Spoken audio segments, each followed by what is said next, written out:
Hello and welcome to the Greatest Games podcast brought to you by 816 Basketball. I'm one of your hosts, Brian Rosefield, and I'm joined by my co-host, Chris de Blasio. Thank you, Brian. As always, the Greatest Games podcast is a chance for us to catch up with basketball coaches from around the country and have them tell us about their greatest game they were a part of.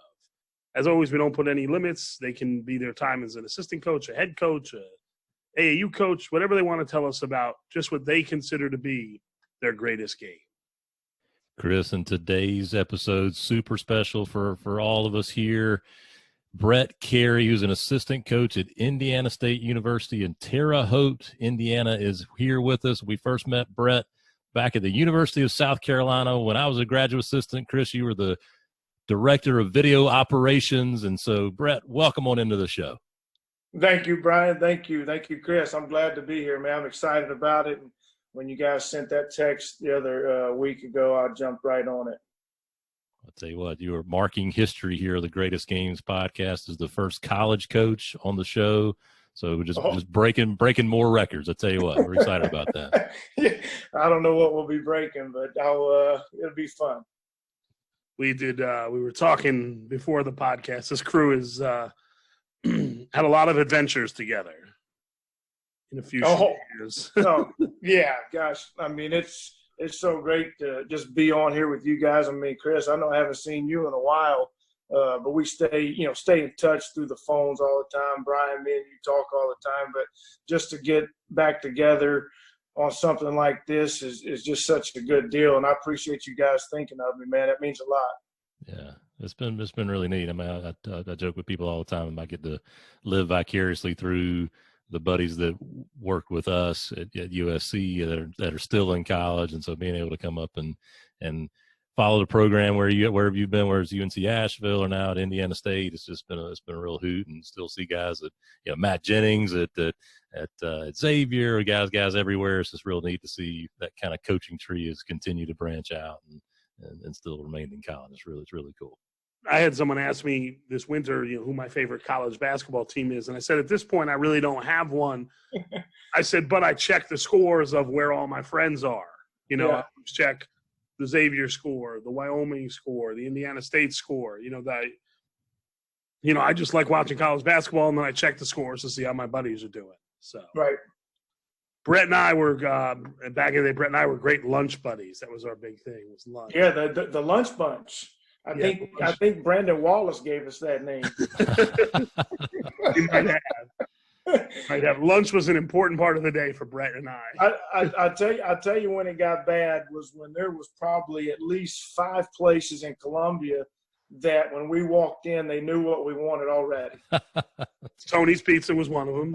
Tony's Pizza, Firehouse Sub. Firehouse, yeah. I mean, you name it, they said we already, and we didn't even have to order. The best was on those slow days, like in the off season, some of the slow days in the summer or the spring. I'd come up to the office there about 10 o'clock and be like, all right, where are we going for lunch? A 4-hour lunch. The salty nut. Friday lunch is at the Nut. Oh, can't beat that. So as a guy that still lives in Columbia, I need some more spots here. So round out that top 3 to 5 spots that were the lunch bunches spots here. What else do we have? What was that place in West Columbia? The Kingsman? Kingsman, yeah, classic. Mm-hmm. We had Tony's. We had Five Guys. What was the other one in 5 Points there? With the Dipper.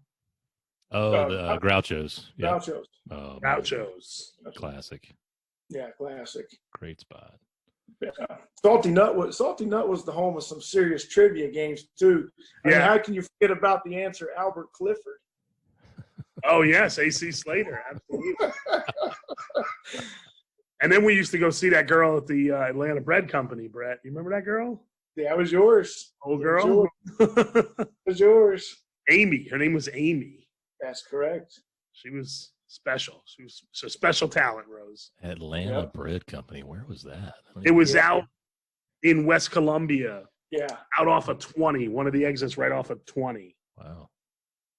even know if that's still in Columbus. Might even been Lexington at that point. Yeah, Okay. our lunches had no limit. I mean, we we just didn't stay in one little block there. We kind of branched out. It's really amazing though, with all the responsibility that we all had, that we had time to get out and get lunch. Between checking class and Well, that was one of the class. big thing was in the summer there wasn't a whole lot of classes to check. Mm-hmm. Okay, Brett, first thing we have you do here on the Greatest Games podcast is take us through your resume, the places you've coached and what's led you to be where you are today. Yeah, okay. Coaching. Well, I've been fortunate enough to be at high school level, which was at Oak Hill Academy, where I actually played my senior year of high school, but I coached there a couple different years. I was able to coach at the university where I played at UNC Asheville. So, again, very fortunate to coach at places that I played and wore the uniform. And obviously, our group down there where we worked together at the University of South Carolina, and then now here for the last 3 years at Indiana State University. And all of those stops have been very valuable. I tell people all the time, maybe the 2 years at South Carolina are maybe the most critical, most valuable years of my career. And a lot of it was, I was just getting into it. But it was such a great learning tool for me, after coming off a college career and then a pro career over a few years. That brings me to our first question in our Q&A. I was actually going to ask this question. You kind of led right into it. Tell us about some of your mentors. I mean, I know them, but tell the people out there about some of the mentors you've had in coaching and the people that have meant a lot to you. Yeah, I actually had one that I had growing up in Lincolnton, North Carolina, was Coach Lavelle Hall, and then Coach Smith at Oak Hill has been one of the biggest mentors through this journey, and then Eddie Biedenbaugh, who I played for at UNC Asheville, and then also coached with him for 5 of my 9 years there. And then Dave Odom at South Carolina. All of those guys have been somebody that I can call on, and whether it's just to talk, whether it's just to ask questions, or just about anything. But Coach Smith at Oak Hill has been somebody that ever since I played there my senior year of high school, I've always had a close connection with him, just basically an extended family member for me. And that's a relationship now. It's going on 25 years. Yes. Yeah. I didn't need to be told how old I'm getting, but no, but that shows the strength of the relationship is what I was getting at. No, I know. I'm just kidding. Yeah, exactly. It's a very strong one. And, and most people, for me, it's such a refreshing relationship with him, because most people try to build a relationship with him to recruit his kids. And obviously, yes, my relationship with him will allow me to recruit those guys, but that's, for me, it goes beyond the sport of basketball. So you've been around some really high-level talent throughout your coaching career. Can you pick one player as the best player that you have ever coached against? Who coached against? Yes. Best player coached against. Well, that there is a clear coat, obvious, and his name is called LeBron James. When I was so that one, I don't know if that's fair. Well, I'll tell you, we had John Combs on, and we were asking him, and I said, don't include your years at South Carolina because you coach in the SEC. I said, just your high school years. He goes, it can include any of my years. He goes, it's Zion Williamson. Include any year you want. Yeah. But the cool thing about that game, when I was at Oak Hill, when we played them, we played at Cleveland State, and it was sold out, 10,000 there in the arena. But the cool thing about it was actually the first national televised high school game ever. And it was on ESPN. We were number 1 in the country. Actually, they were 25th in the country. And we had played them, the last 2 years, like the year before when Carmelo was at Oak Hill and LeBron was a junior. But this was LeBron's senior year.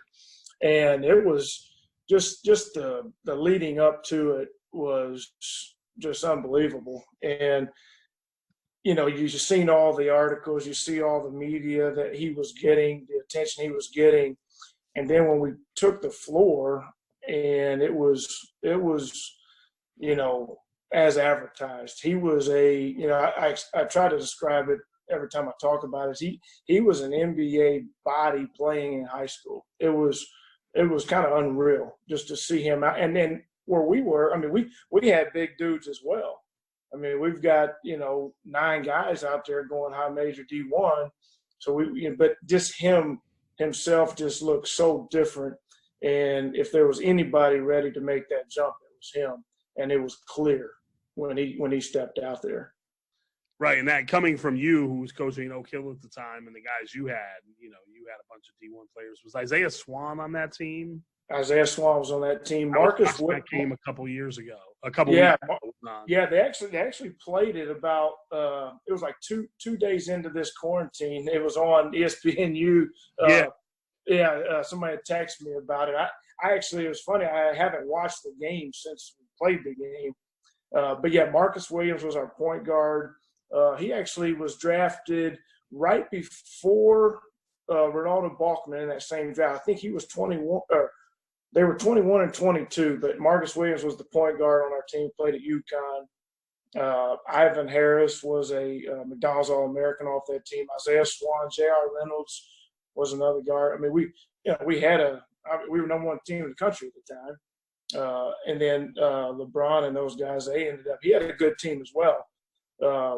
Romeo Travis was on that team, who ended up being the player of the year in the MAC his senior year. And then the point guard, Joyce, who was the coaches. I mean, they had a good team as well. It's just a great game and a great atmosphere we had Dick Vitale, Bill Rafferty, and Walton and Jay Billis all doing the game. Oh. And so and they all spoke to our teams before the game. So it was pretty cool. That's awesome. That's awesome that it was such a important game in basketball. Like you said, the first nationally televised high school game. It's great to be a part of. Right. So what made you want to be a coach? What is it that made you want to be a coach? You always thought about, or? It is something I've always thought about. And, my parents can tell you more of this than I could, but it was a young age where obviously I was in love with the game of basketball from a playing standpoint.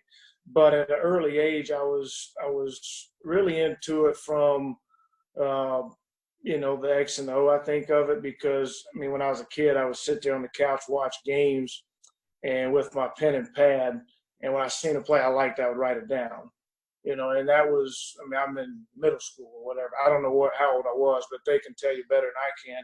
But there was it's been something I've always wanted to do, a dream of mine, whenever the playing days ended, because as a player, my dream was to play at the pro level. I was very fortunate to do that. And then, for me, there was no question about when that was done, what I wanted to transition into. And by that time, I knew how difficult it would be to do, but I knew that coaching was going to be my route. Now, I've had the great fortune of seeing you work on the floor, in practices, shoot-arounds, during games, as a great X's and O's coach, a great teacher. You're great with relationships with your guys, and even people around the arena walking around. Everybody, hey, BC, what's going on? Everybody knows you. What are the keys that you found as, I don't know if I want to call it keys to success, but maybe those important things that you've really learned along the way that make you a successful college coach? I tell you what, it goes back to really how I was raised. I've always been taught to treat people the right way. Speak to people with respect, no matter who they are. Not everybody can do something for you. Don't be somebody that's always going to just try to speak to somebody that they think can help them. Treat everybody equally. Be positive. Be happy. I'm a smiling person by nature. But just be outgoing and being able to speak to everybody. You never know whose day you can change by just speaking to somebody. And that's really kind of how I carry myself on a daily basis. And that's why you see sometimes if you walk in the arena, I mean, just the security guy lets you in the door. I mean, I'm on a name basis with those type of people just because, I mean, those people are important. And, you know, they allow us to get to do what we do. And so I just always have been taught to treat people the right way and, you know, no matter who they are. I love that. Like I said, I've been able to experience that firsthand, and they gave me the key to the city this year. I was walking around Terre Haute this year, and I said, "I know Brett Carey." Like, oh, here's a key. Just go ahead and take it. Like we love Brett. We love Brett. Well, you know? now, maybe the Dunkin' Donuts in Asheville. now you witnessed that. That was true. That's true. That's a great point you make, Brian, about Brett, though. He's definitely someone like that, you know, at South Carolina. And then I went up and visited him one time when he was in Asheville. I was going through there and spent a day or so up there. And it's the same thing. Like everybody that works anywhere in the area where he works knows who he is, knows his name. He says hello to everybody. Our guy in South Carolina, our guy at the back door, Keith, right? Mm-hmm. Yeah. He's the greatest guy, man. Yeah, the greatest. You know, you're right. You know, everybody's important. Everybody's doing their job, and everybody's important in some aspect. And right, treating other people the way you want to be treated. That's so true. Yeah, it's really cool to be able to highlight that as part of your character traits and just who you are, because it's been neat to see you do that everywhere you go. Like you said, including Dunkin' Donuts, which still just blows my mind. Just what they're making different things. They're not even on the menu for this guy. They're having them ready before he walks in. I don't know. The only day I threw them off on the order was when I got a new car and they didn't know it was me pulling up. That was the only time they caught him by surprise. Yeah, they just took him a day or so to get the new car down. That's it. Well, BC, obviously the name of the podcast, the Greatest Games Podcast. Yeah. I guess we could say the greatest drink at Dunkin' Donuts, but let's stick with the greatest games here. So tell us about the greatest game you've ever been a part of, as much background information as you can tell us about, and why it's so special to you. Yeah, well, when you guys texted me on this, you know, I was telling you the other day, Brian, on the phone, you know, the longer you're in this, the more of those games you're going to think about. There's going to be so many great ones. And so I was going through the memory bank and I really trying to narrow one down. We touched on one that was a greatest game for a different type of moments because, you know, LeBron James was the guy coming up. So that was one reason, but I kept reverting back to the 2012 UNC Asheville Syracuse game, the 16-1 seed. And I know I'm going to go against probably maybe the topic. Why would your greatest game be a game you lost? But we did lose the game. But it's still, for me, one of the greatest games I've been a part of as an assistant coach for numerous reasons. One is we about made history. We were almost the first 16 seed to beat a number 1 seed, which would have been life-changing. And then another, you know, we were winning the game. We were up 34-30 at halftime with 35 seconds to go. We're down 3. They've got the ball going full court. We're pressing. Ball goes off of them clearly, and the ref says it's their ball. And, you know, I often tell people a lot of times that right after that season, I call it the Asheville rule got put in because now they have instant replay in the last 2 minutes, and that would have been a replay call that they could have overchanged. At the time, they couldn't do that. And so for those type of pivotal moments is one reason that, for me, it's one of the greatest games I've been a part of. But that game there was just the result of a special team and a special season. That was a team that, you know, I used to tell Coach Biedenbach and Coach McDevitt all the time, I said, that team right there, if we didn't go to practice, us, the coaches, that team would have still practiced. And there would have been a practice plan. You could have watched that team practice without a coach that year. And when you've got a team like that, you're going to do something very special. And that was why that team had a chance to almost set, history with being the first 16 to be a number 1. And so that's some of the things that make that the greatest game, even though we did lose. Where was that game played? In Pittsburgh. Okay. Pittsburgh, 2012.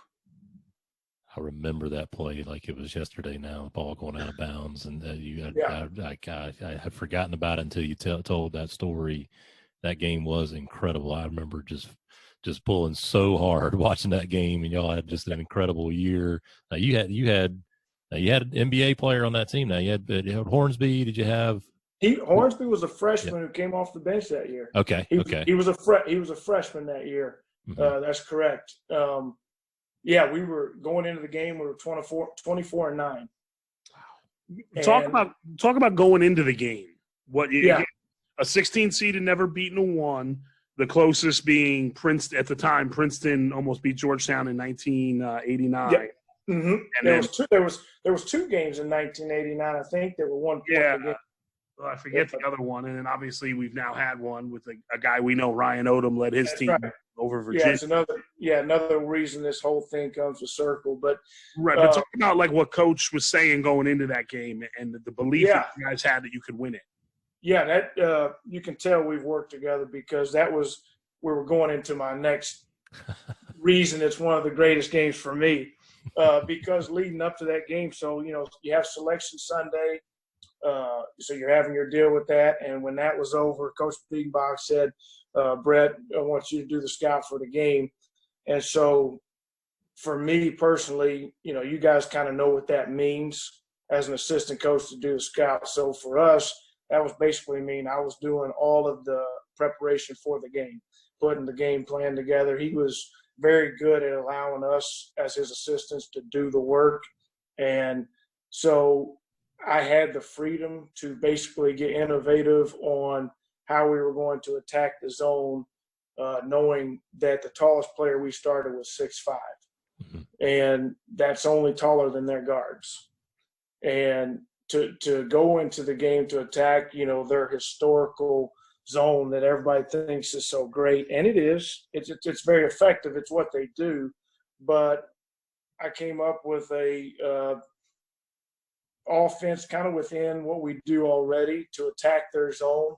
And our guys bought in and believed from the minute we did it. And to credit our guys, that's the way they were anyway. I mean, they had such a belief, and they felt like they were going to win the game anyway leading up to that Thursday. It was on a Thursday.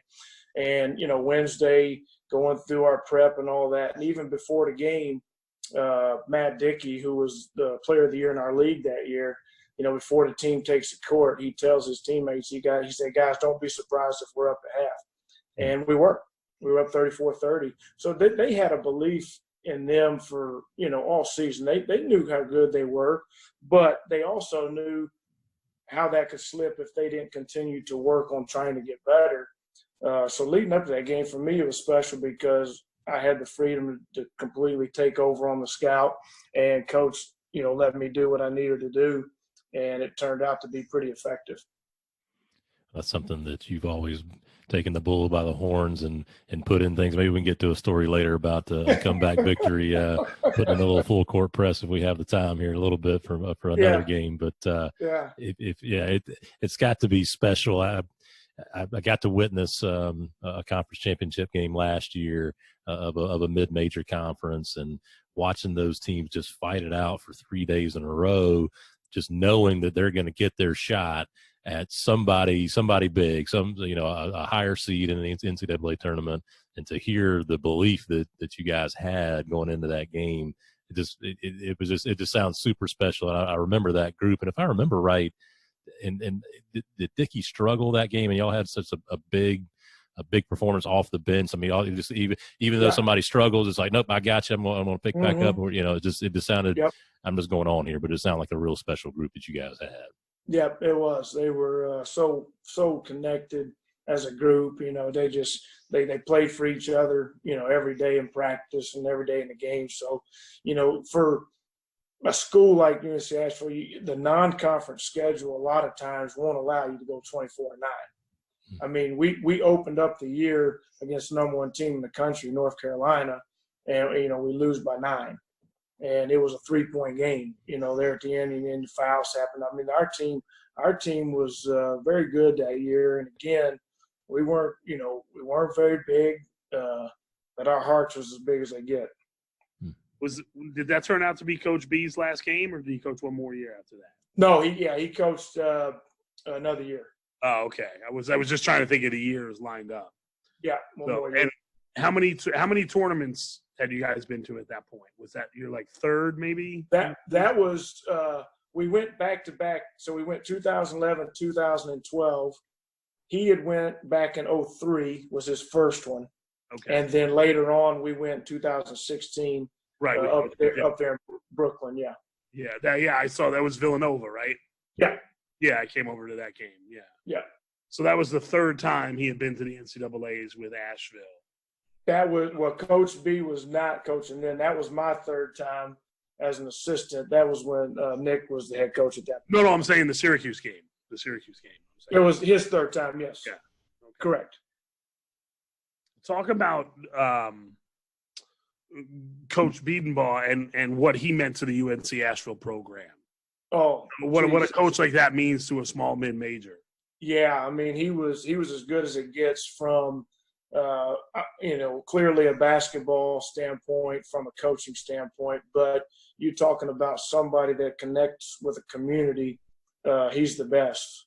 That program was driven from his connection with the people in the community, from a fundraising standpoint, just from relationship standpoints. I mean, there's not anybody you go through the city of Asheville that didn't know Coach Biedenbaugh, and he was, just so good at that.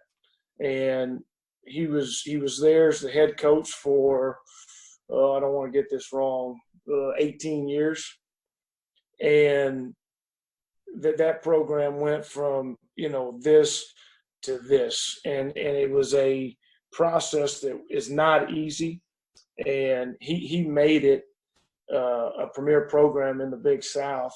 And then somewhat on the big stage, especially like that game against Syracuse, a lot of people got to see what he had been building for about 15 years at that point. He just so good at all aspects of the head coaching position, where it's not just get out there and coach your team on the basketball court.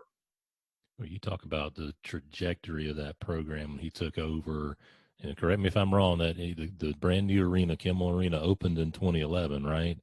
That year of that same team. Yeah, so just for him to be here that long, just well known around Asheville, like you talk about fundraising, just a great stand-up guy in the community, and then to just put UNC Asheville on the map. And what a great example of how interscholastic athletics puts schools, like, who would have heard of UNC Asheville before this game? It's just what right. Wonderful publicity, and to see the university and the city get behind him to build that arena, and then to see the success continue.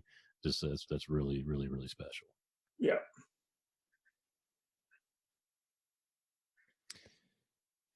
Sorry, I muted myself. No, yeah. Brian, what was the game you were going to talk about briefly? Yeah, so BC. Now I'm blanking now whether it was against Winthrop or Gardner Webb. It was Winthrop. Winthrop, okay. Gardner Webb.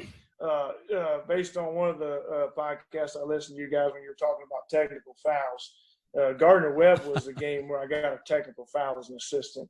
But no, you're referring to the Winthrop game. Well, I wasn't going to really bring it up, but since you brought it up, can you tell both those stories since we have some time? I'd love to hear the technical foul story. As I remembered, it was quite humorous, and then the we're putting it in now story. I think that once you tell that story, it'll become clear about what that's. Yeah. So the Gardner Webb game was at home, and kind of a semi-break, a numbers break. We've got a guy, Kevin Vanetta, who is known for taking charges. He gets to his spot, takes a charge, and, ref does the famous, hands on the hip block call.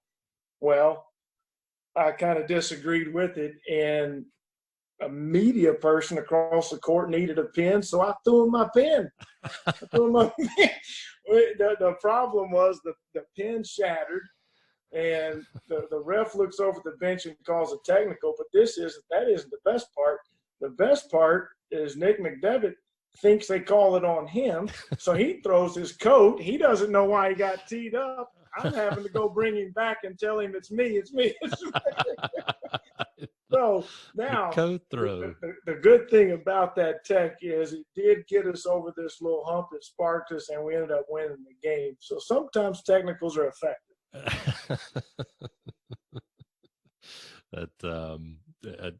The coat throw. I'd forgotten about the coat throw. Nick, the most mild-mannered gentleman in the country throws a coat. Like, that's just... Well, he thought the tech was on him because he doesn't see me. I'm behind him, and he just sees the ref look over there and tee him up. So now I've got to explain to him, no, it's not you, coach. It's a rarity for assistant coaches to get technical fouls. But I tell you what, going back to the point we were making earlier about just caring for other people, you needed that gentleman to get the pin across the floor, and you did your best to get that pin to him. That's just what I was going to say. Did that guy ever get a pin? I know I didn't get it back, so I don't know where it is. Hopefully he got his pen. I've heard people tell technical foul stories, but the way you told that was terrific. I love it. That's great. Yeah. And then the other game Brian's talking about is another home game against Winthrop, who at the time with us being Asheville and Winthrop, it was a pretty good rivalry we had going. They would win the league, we'd win the league. We were both at the top. They were kicking our tail. I mean, we were down 19 at half, I think, at home. And so we come out in the second half, we're down 23 with the first media takes place under the 16 mark. And so I just tell Coach, I said, we got to do something different. We got to press or something. He said, well, we don't have one. I said, well, we do now. And I took the clipboard, I put a press in, and the guys executed it to a T, and we come back and won the game. Down 23 with under 16 to go was pretty impressive by our guys by doing something they'd never done before. So that was, the classic. We're putting it in now, Coach. And and again, I've been so fortunate to have a relationship with the guys I've worked for where they allow, because that's not going to happen in a lot of cases. And he said, go do it. And I did it. And at the end of the game was, it luckily turned out where we won. The energy in the building, absolute 180, because you're down 23 under 16. It's just, it's a hometown crowd. Everybody loves UNC Asheville. Basketball is there. It's like, well, they just got us this time. It just didn't happen today.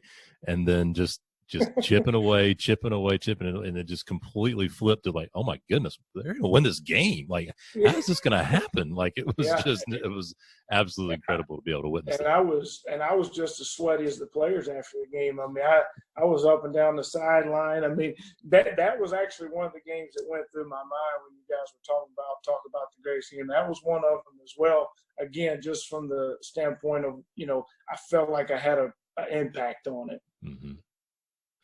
All right, Coach. Well, we're getting down to the nitty-gritty here. Our final question we like to ask is, if I asked a player who played for you in 2009 at Asheville, and I asked one of your players from this year, what is something that Coach Carey says over and over and over again? What is that? It could be a coaching point. It could be a funny quip. What is something you say over that when the guys are sitting around going, oh, Coach Carey always says? Yeah, well, there'll probably be a few different ones. That one that I'm kind of proud of, it's a duckadism, if you will. I tell them all what it is. I said, guys, don't be a fish. I said, find a fish out there. So a lot of them could say that. I tried to say that to my kids. Go ahead. I tried to say that to my kids this year, and they couldn't understand what I meant, even when I explained it. I was like, I actually used it in a pregame speech this year. How'd it go in the speech? What'd you say? Well, it's actually got a video. We got a great Luke Martin does a great job with us with our film stuff. He's actually got it on video. But leading up to the game, that was part of the whole scouting report based on how Evansville plays. They look for a fish, and then they try to take advantage of that matchup. So I was using it leading up to the game, and so on the dry erase board, I had a little art picture with a fish, it had UE on it, and a little person fishing. And I said, if you notice on that fish, there's no mouth. I said, because we ain't taking no freaking bait tonight. I said, so don't be a fish. Yeah. But so it still lives on, the Ducketisms. I tell you what, you referenced Luke Martin. I was going to point our listeners to y'all's social media, Indiana State men's basketball on Twitter, Instagram. You do a great job. Luke is just one of the most talented media guys, multi-talented, can do play-by-play, and they can get behind the camera and then edit those things together. But I tell you what, he's gotten some great footage of you that I've been able to see from South Carolina before the game, after the game. You do a great job getting guys pumped up. I tell you, Rick Duckett would be proud of you. Hope so. Good deal. Well, Coach Carey, again, we encourage fans to check out Indiana State men's basketball on Twitter, all those social media platforms, and on the web. Is there anything else that you'd like to promote that's going on up there in Terre Haute? No, like you said, man, just follow Indiana State basketball. On all the social medias, nothing really to promote just other than that. Yeah. We've got a great bunch of guys that are working hard. Even through these challenging times, but just encouraging everybody to stay safe out there. And when this thing passes, man, it'll be a good thing, but stay safe. Yeah, well, it's a special thing y'all have going on up there. And again, just can't thank you enough for having me up there and welcoming me in. Everybody in Terre Haute, welcoming this guy from South Carolina into the fold once a year. And I tell you what, it's a lot of fun to watch y'all play, and I wish you continued success with the Sycamores. So for my co-host, Kris de Blasio, I am Brian Rosefield, and thank you for listening to this episode of The Greatest Games.